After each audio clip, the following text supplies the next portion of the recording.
한 작품이 경매에 올라옵니다. 런던의 경매장에서 이 작품이 무려 얼마나 팔렸을까? 여러분, 우리 주변에 흔히 보는 고물상에서 볼만한 자전거의 녹슨 그 안장과 그 녹슨 핸들을 한번 보세요. 우리 주변에는 이런 안장이나 녹슨 이런 핸들들을 쉽게 고물상에서 볼 수 있어요. 안 나오는데 전혀. 네. 그래서 한 곳만 더 띄워주세요. 그래서 저런 녹슬은 안장이나 저런 핸들은 고물상에서 볼 수 있지만 저것이 무려 고철에서 얼마 안 받겠지만 500억에 낙찰이 된 한 작품이 있습니다. 물론 그 미술계의 거장인 피카소를 통해서 저 작품이 탄생이 되는데 흔한 저 고물로 인해서 만든 작품이 바로 황소머리라는 작품이에요. 황소머리. 여러분, 발상의 전환 아닙니까? 그냥 흔히 버려져 있는 고물을 그는요 떼어다가 안장과 녹슨 저 핸들을 가지고 저거를 결합해서 황소머리로 만들었더니 무려 500억이라는 어마어마한 거금에 낙찰이 된 게 그 당시 최고 경매가로 팔렸습니다. 미술회계에서. 여러분, 우리가 누구를 만나느냐에 따라서 우리의 인생의 가치가 달라져요. 저런 고물도 그냥 흔히 버려지는 쓰레기나 고물이 아니라 그 피카소의 손에 들어가니까 500억의 가치를 가진다라고 할 수 있습니다. 우리는 흔히 만남을 중요하게 생각하지만 정작 그 만남이 어때요? 장채봉이라는 시인이 만남이라는 시에서 우리 인생의 만남을 총 5가지로 이렇게 분류하더라고요. 처음에는 생선과 같은 만남이 있대요. 우리 친구들과 주변의 사람들과 내가 이런 만남이 있는지 한번 보세요. 이런 분들과 만나면 생선과 같은 만남은요, 처음 만날 때부터 비린내 나고 끝까지 그를 만날 때마다 냄새가 나는 그런 사람들을 만나게 됩니다. 그 사람이 아니라 내가 또 비린내가 나서 상대방과 함께 유유상종하는 이 만남, 참 불행한 만남이지 않습니까? 또 어떤 만남은 꽃송이 같은 만남이 있대요. 처음에는 내가 잘 나가고 내가 그럴듯한 때는 만나줘요. 향기가 나기 때문에. 그러나 그 향기가 나고 꽃이 피어 있을 때는 다가오지만 내가 시들어버린 인생이면 가차없이 나를 버리게 되는 그런 꽃송이 같은 만남이 우리 주변에도 있습니다. 건전지 같은 만남도 비슷한 것 같아요. 건전지 같은 만남은요, 바로 어떠냐면 정말 충전이 돼 있을 때는 잘 사용하다가도 가차없이 필요 없을 때는 버려버리는 만남입니다. 지우개 같은 만남은 어때요? 만남의 그 기간은 무색하기만큼 순식간에 언제 그렇냐는 듯 잊혀지는 만남. 여러분, 이런 만남들이 우리 주변에 너무나 많은 만남을 갖고 있지 않습니까?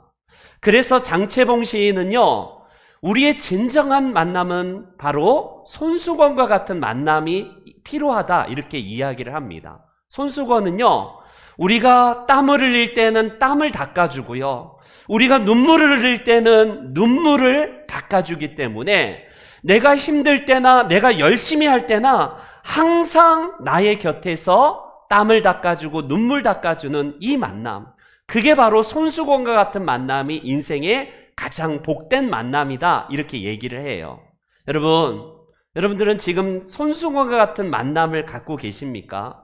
많은 경우에 우리는 그런 만남을 사모하지만 만나면서 상처를 받기도 하고 가장 가깝게 믿었던 우리의 지인과 친구들도 한 입을 덮고 자는 우리의 배우자도 내 마음을 몰라줄 때가 있다는 거예요. 때로는 그것이 우리 인생에서 내 마음을 깊이 상처를 주어서 나 홀로 깊이 동굴 속에 들어갈 때가 있지 않습니까? 우리 인생은요, 우리가 아까 말씀드렸듯이 잘 나갈 때는 내 주변에 친구들도 많아요. 내가 그럴듯하게 건강하고 내 인생 뭔가 탄탄대로를 걸으면 주변의 사람들이 진짜 많이 붙은지만 내 인생에서 정말 바닥을 길 때에 그때도 내 옆에 든든하게 손수건처럼 나를 위로할 수 있는 그런 만남이 여러분들이 있습니까? 여러분, 우리의 인생은 이 만남에서 결정이 돼요. 마치 골철덩이로 전락해버린 저 녹슨 자전거가 500억의 가치로 팔렸듯이 누구를 만나느냐에 따라서 우리의 인생 진짜 하나님께서 그렇게 바꿔주신다는 거예요. 여러분, 2000년 전에 한 마르다 가정에 슬픈 비보가 예수님에게 들립니다. 여러분, 자기 가족이 만약에 자기 식구가 먼저 이 땅을 떠났다고 한번 생각해 보세요. 여러분, 사람이 굉장히 힘든 감정이 자기의 같이 사는 가족이 떠났을 때에 진짜 힘든 감정이거든요. 예수님께서 그 오빠를 잃은 이 마르다와 마리아의 자매에게 오셔서 그들의 눈물을 흘릴 때에 같이 우시고 같이 위로해 주세요. 사람들은 힘들 때에 손수건과 같은 만남을 원하는데 예수님이 바로 그러신 분이었습니다. 그런 분이 바로 우리들의 예수님으로서 지금 저와 여러분들을 만나시기 위해서 오늘 이 자리에 함께 계십니다. 그래서 예수님께서는요, 이 나사로의 무덤 앞에서 이런 말씀을 하세요. 내가 부활이다. 내가 바로 생명이다 라는 말씀을 하고 계십니다. 여러분, 부활이다 라는 말은 정관사 더가 반드시 붙습니다. 나사로가 죽었다가 살아난 것을 부활이라고 얘기하지 않아요. 예수님만이 부활입니다. 여러분, 사람은 죽었다가 잠깐 죽었다가 살아나는 거 소생이라고 하지 부활이라고 하지 않습니다. 부활의 첫 열매는 예수님으로부터 시작이 돼요. 그리고 생명은 더 라이프, 유일한 생명이다 라고 우리 예수님께서 이렇게 말씀하십니다. 아마 이 자리에 처음으로 교회를 다니셨거나 복음을 들으신 분은 무슨 씨나락 같은 소리야, 이런 좀 황당한 얘기처럼 들릴 수도 있겠어요. 사람이 죽었다가 살아나는 거 오케이, 그렇다 치자. 그런데 그가 다시 살아난 거랑 내가 다시 살아날 거랑 무슨 상관이지? 너무나 의아하게 생각하실 수도 있습니다.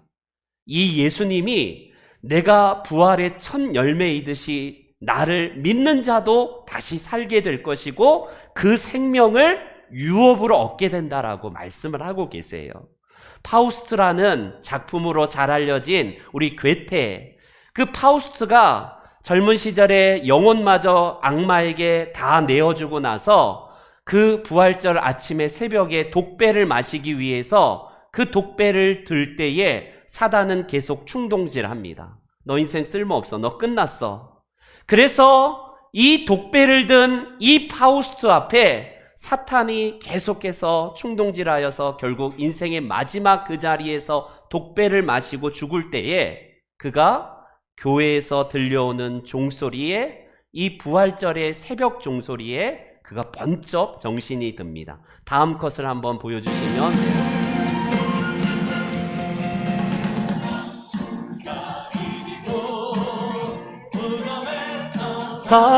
살아나셨네. 어둠을 이기시고 나와서 성도 함께 길이 다스리.